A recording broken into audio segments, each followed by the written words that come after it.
DYAF, CMN Bacolod, Radyo Totoo, 11:43, ang kusog sang kamaturan. Adsum Balita. Mga balita nga natipon halin sa mga parokya kagkapilya niya sang Diocese sang Bacolod. Kag mga pangulong dinalan sa bahin sang lokal, nasyonal, kag pangkalibutanon nga mga hitabo. Adsum Balita. Diri lang sa opisyal nga waragwagan sang Diocese sang Bacolod, DYAF CMN Bacolod, 11:43, Radyo Totoo, ang kusog sang kamatuoran. Kag karon, yari ang inyong mga tagbalita.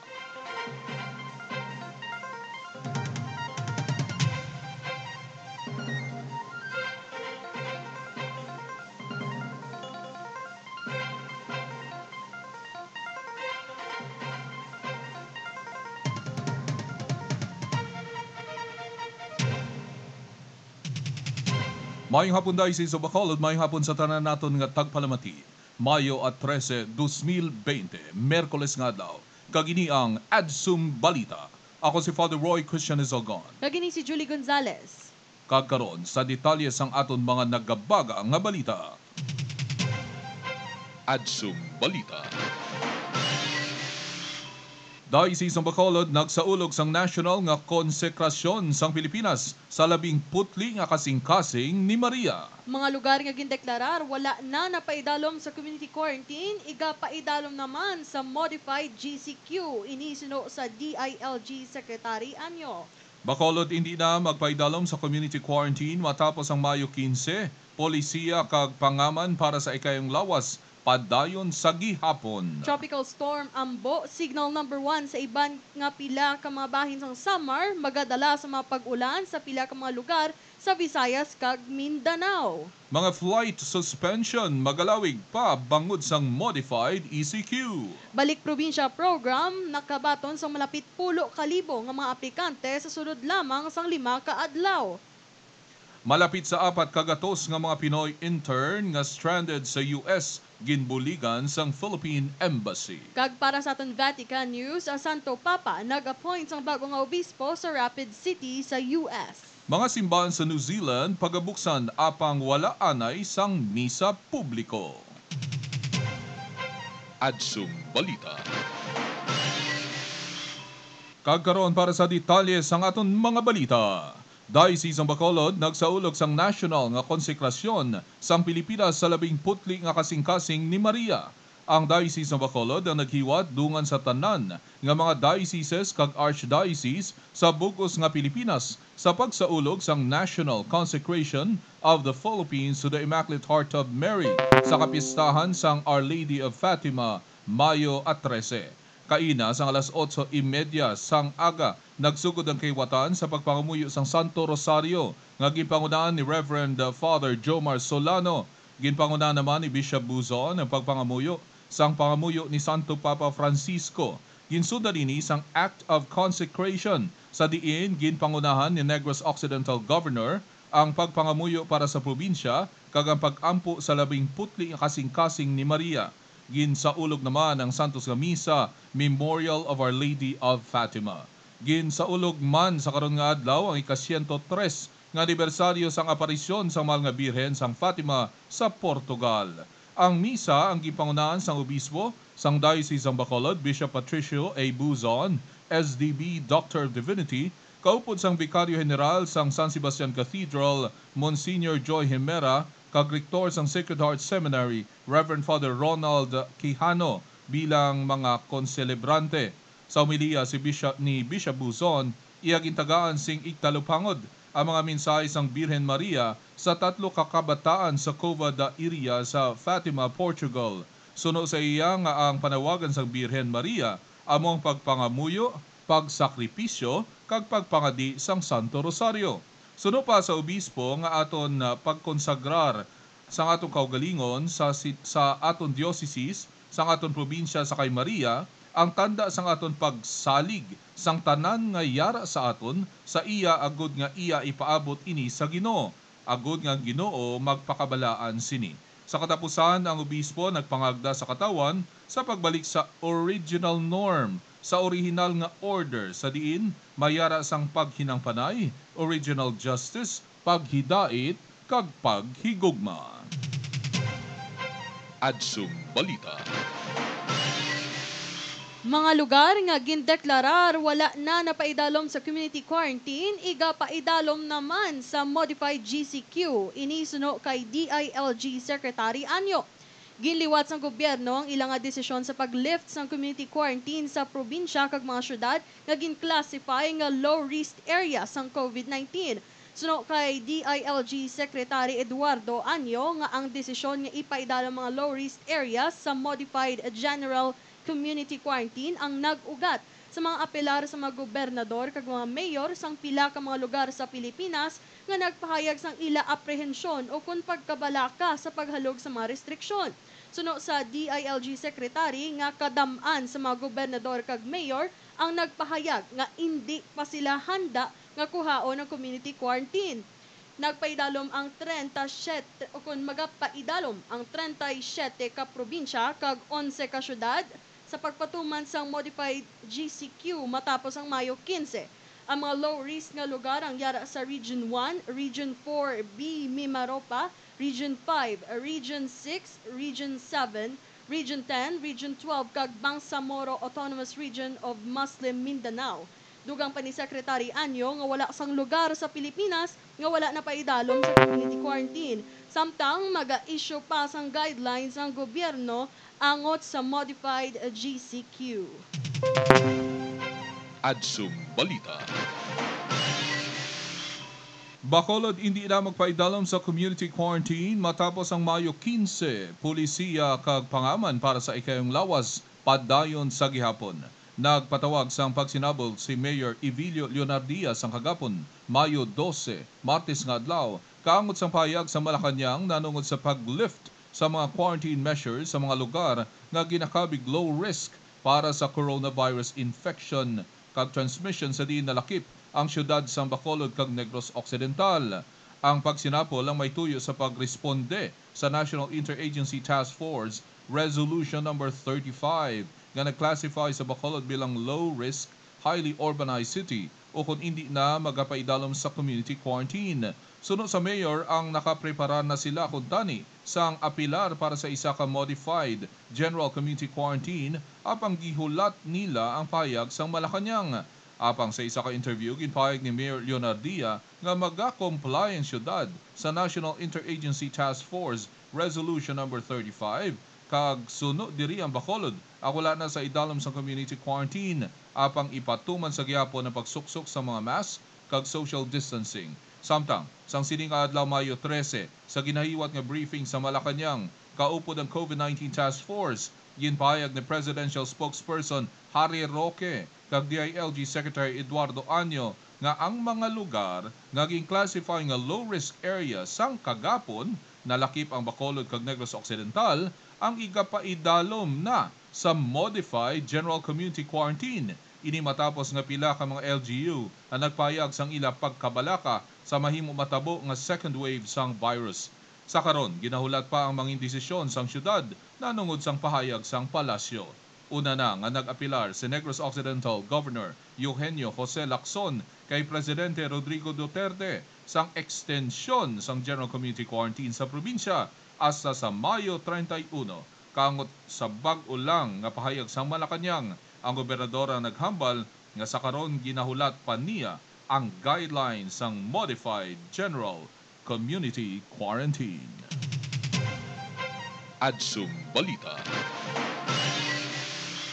Tropical Storm Ambo, signal number 1 sa iban nga pila ka mga bahin sang Samar, magadala sang pag-ulan sa pila ka mga lugar sa Visayas kag sa Mindanao. Ginpasaka sang Philippine Atmospheric, Geophysical and Astronomical Services Administration o kun PAG-ASA sa Tropical Cyclone Wind Signal number 1. Ang may pila ka bahin sang Eastern Samar kag Northern Samar sang sinilanggid nga aga bangod sang Tropical Storm Ambo. Ang pila ka bahin sang Eastern Samar nga yara sa idalom sang signal number 1 amo ang Hipapad, Maslog, Arteche, Oras, San Policarpio, Dolores, Taft kag syudad sang Borongan. Sa Northern Samar naman, yara sa signal number 1 warning ang Lapinig, Gamay, Mapanas, Palapag, Lawang, Katubig, kag Las Navas. Magadalasang malaka, tugtog may kasarangan nga pag-ulan nga may pagpanaguob sa Eastern Visayas ang Bagyo Ambo. Suno sa forecast sang pag-asa, magabaskog pa si Bagyo Ambo samtang nagapadulong sa Eastern Visayas kag Bicol region. Adsum Balita. Oras naton sa kahanginan alas 2:22 na. Mga flight suspension magalawig pa bangod sang modified ECQ. Inaabalita kay iban pa sa pagbalik sa inyong programa sa hapon, Adsum Balita. Adsum Balita.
totoo.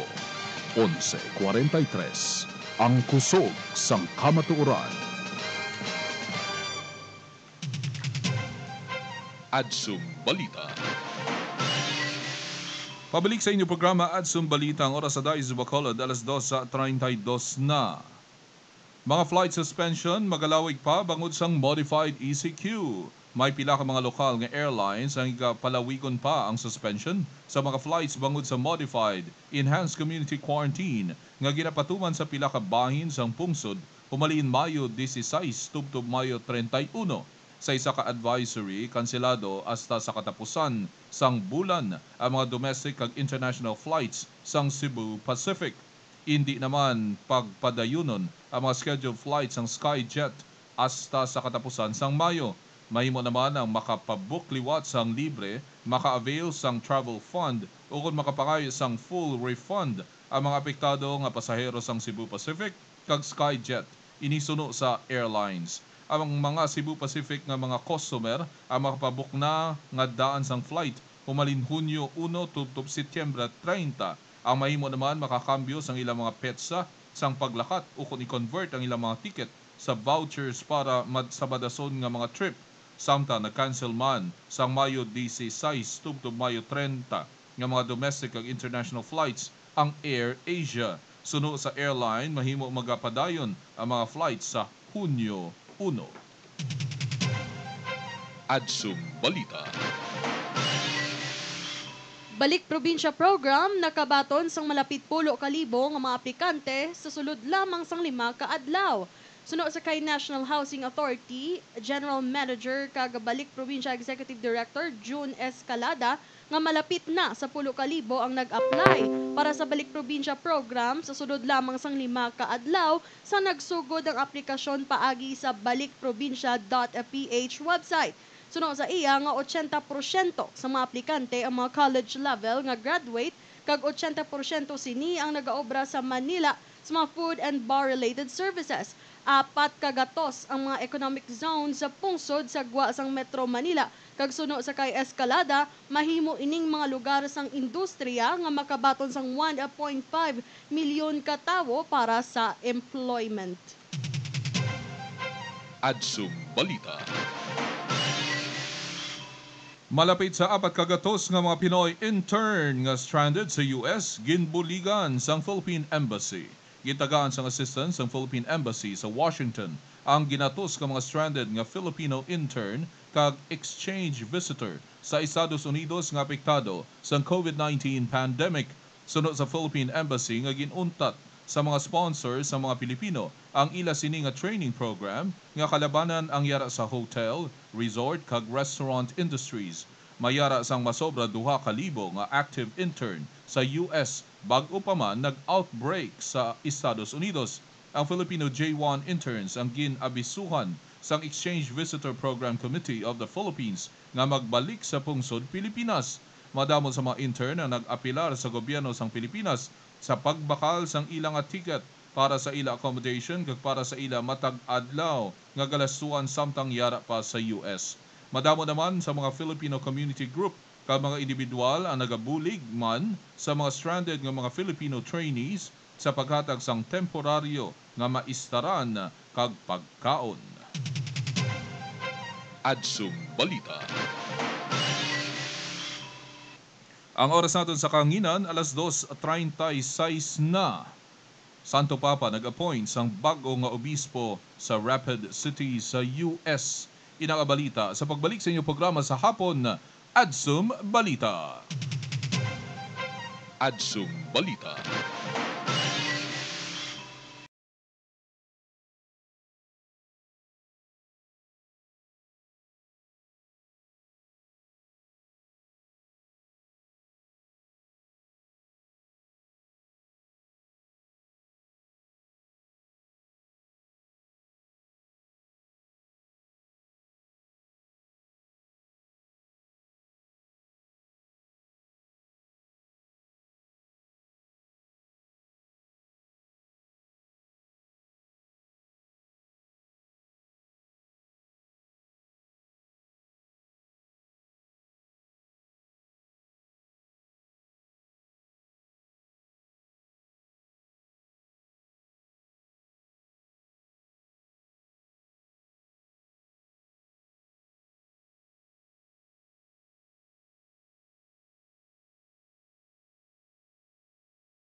DYAF, CMN Bacolod, Radyo Totoo, 11:43, ang kusog sang kamatuoran.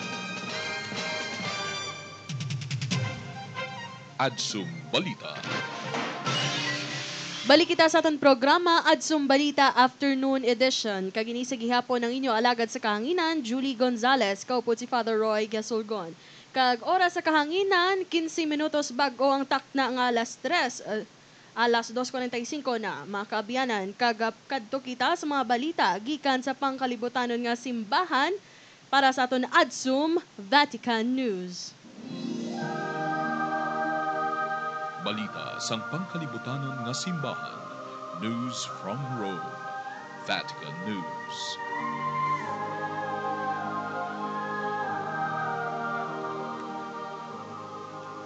Santo Papa nag-appoint sang bag-o nga obispo para sa Rapid City sa US. Gin-appoint ni Santo Papa Francisco si Father Peter Mojic bilang obispo sang diocese sang Rapid City sa South Dakota sa Estados Unidos. Si Father Mojic ang ginbunag sang Mayo 13 tuig 1961 kag ginordinahan sa pagkapari sang Setyembre 29 tuig 1989 ina sa diocese sang Duluth. Siya ang nagtapos sang iyang theology sa American College of Louvain sa Belgium. Ang diocese sang Rapid City ang may populasyon nga 227,211 kag ang 23,934 diri ang mga Katoliko. Balita sang pangkalibutanon nga simbahan. News from Rome. Vatican News.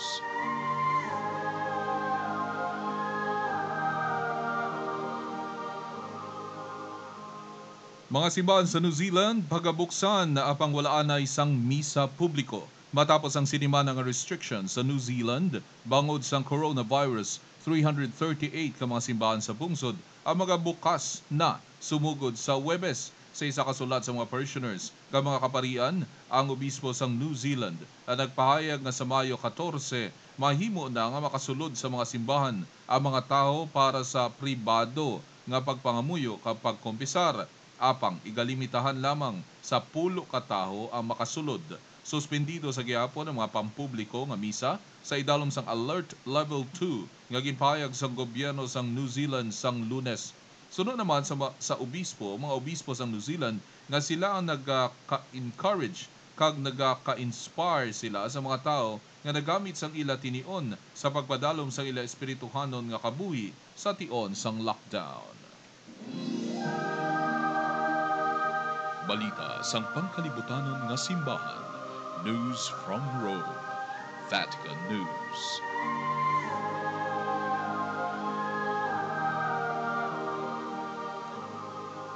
Ang oras natin sa kahanginan, alas 2:48 na.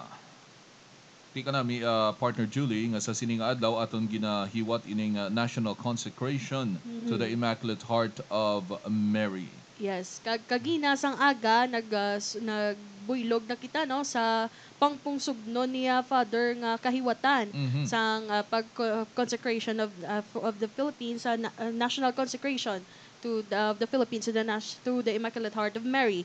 Kagina mayara kita sang pagpangamuyo sang Santo Rosario kagina sang aga kagin sundan ina sang act of consecration kagina kag sang aton nga misa. Kag nakanami pala kagina kay sa homily balay ni Bishop gina Father nga iya ginhambag patpat didto no nga ang mensahe lang gid nga gusto ipaabot ni Maria pitungod nga kapiestahan man subong sang Our Lady of Fatima di bala Father kag ang mensahe lang to niya ginpatpat ang ginapaabot sa aton sang o nang ang ginaduso gid sang aton nga mahal nga berhen nga kita dapat magpangamuyo, magsakripisyo kag ang pagpangandi gid sang Santo Rosario bilang isa man ka weapon para for conversion. Kag ginapatpat naton naman sa aton mga tagpalamati no kaimportante sining national consecration kag ini pag-upod sang tanang mga dioceses sa bilog nga Pilipinas ano kag kanami sinang word nga Pueblo Amante de Maria no Yes. nga ang bugos nga Pilipinas isa ka ang bayan sinisinta ni Maria no ining aton nga pungsod kung sa diin ang aton nga patroness no of course is the Blessed Mother kagrabe ang debosyon sa mga kanakan ni Maria diri sa Pilipinas.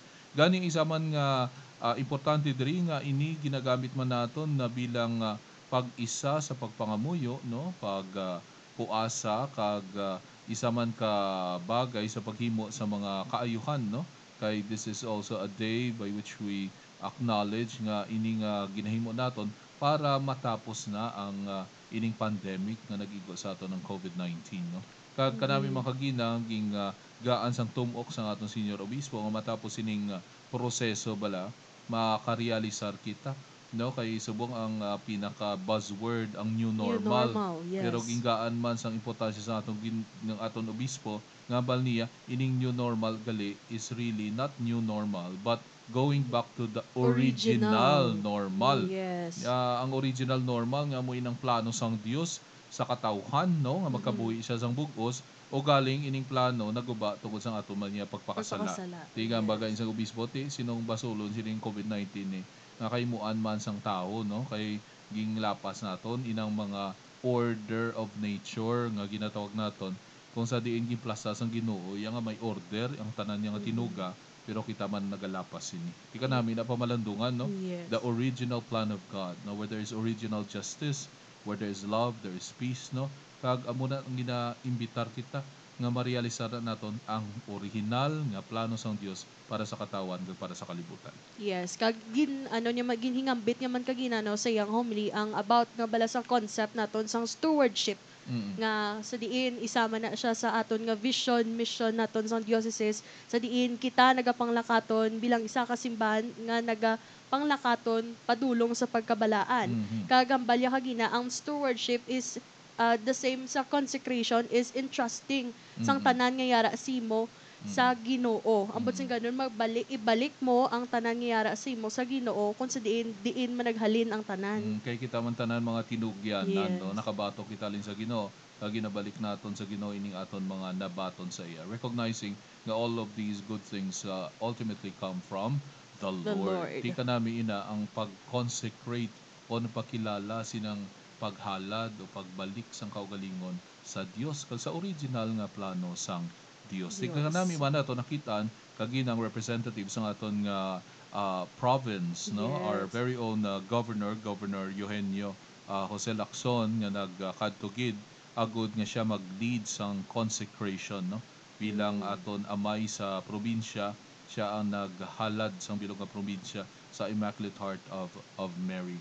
Kag upod taman kagina ang representante sang siyudad sang Bacolod, Mr. Moises de la Cruz, nga mo ang executive assistant to the office of the mayor ni Mayor Evilio Leonardia, ari man si Mr. Moises de la Cruz nga upod man kay Governor Lacson kagina nga naghalad Yes. sa misa, no, kay importante ina nga ang aton syudad man ginahalad man ang aton syudad sa Santos nga misa nga siling ginahalad naton ini sa atubangan sang Dios, no, kay sa katapusan ang aton nga kaayuhan ang tanan nga maayo sa aton halin man tanan sa Ginoo. Yes. Mm. Kag ti mga kauturan wala nagkikita sing oras sa sining pagpalayag aton man ginapasalamatan ang tanan nga mga tao nga nagatutok sa aton kadamo pa sa mga hilikoton karon alas 4 sang hapon magasugod ang aton Marian Caravan iga palibot ang imahen sang Our Lady of Fatima sa mga major streets sang Metro diocese Bacolod. sang sa Metro Metro Bacolod Bacolod. kag iniman aton i-cover sa adsong Facebook page. Tutok lang sa aton nga padayon nga pagpalayag kag coverage sa adsom Facebook page inyo makitaan ang paglibot sang imahen sang mahal nga Iloy under her title Our Lady of Fatima. Yes, kag aton man ginapasalamatan ang tanan nga tagpalamati naton nga nagbuylog gid humalin kagina sang aga sa aton nga kahiwatan sa on air kag sa aton nga adsum Facebook page. Kag subong man aton gid pasalamatan sila sa ila pagpamati sa aton programa Adsum Balita Afternoon Edition. Kag thank you man kay Father Don Bisana sang University of Negros Occidental Recoletos kag sa team ni Mr. Mariano Antinor sa Heart Media Production nga nagpadayon nagabulig sa aton nga mga live streaming kag live coverage alin sa San Sebastian Cathedral kagina sa gipatikayon naton man nga rosary, active consecration, kag santos nga misa sa sining paghiwat nato, pag-upod sa bug-os nga Pilipinas for this national consecration to the Immaculate Heart of Mary. Yes. Kag medyo wala nakita sing oras, Father Roy, no? Pahabol lang nga greetings. Good afternoon, gali dira sa taga La Carlota, sa SP, kag subong man sa Kasi. Ginagreet ko lang hamo good afternoon, kag subong man sa Barangay Hall dira sa La Granja, kag sa akong ginikanan. Madamong salamat man sa pagpamati sa aton nga kaupod nga pari, Father Teloy Palivino dira sa may Hinigaran, kaupod man si Father Dan Sinal. I'd like to greet also ang akong na auntie dira nga nagapadayon, nagapamati, Tita Nancy, akong Lola Moding. Hope you're fine dira sa Inigaran, and also Tita Lirio Limoncito. Thank you so much for tuning in. Yes. Kag madamong salamat gid sa inyo pagtutok, kabay pa padayon kita mag-updanay sa padayon nga pagpalayag sang inyo opisyal nga radio estasyon sang Diocese of Bacolod, DYAF CMN Bacolod 1143 kHz sa inyong mga radyo. Inyo alagad Father Roy Christian Hizogon. Kita na kita buwas at Sumbalita Morning Edition ini si Julie Gonzalez. Kag ini inyong programa sa hapon, Adsum Balita. Adsum Balita. Halin sa pinakapunta nga komunidad sang estado sa Victorias, tubtub sa pinakalayo nga katilingban sa Aranda, Hinigaran. Halin sa norte, tubtub sa sur sang Diocese sang Bacolod. Isa lang ang radyo nga Katoliko, DYAF CMN Bacolod 1143 kHz sa inyong mga radyo. Ang kusog sang kamatuoran.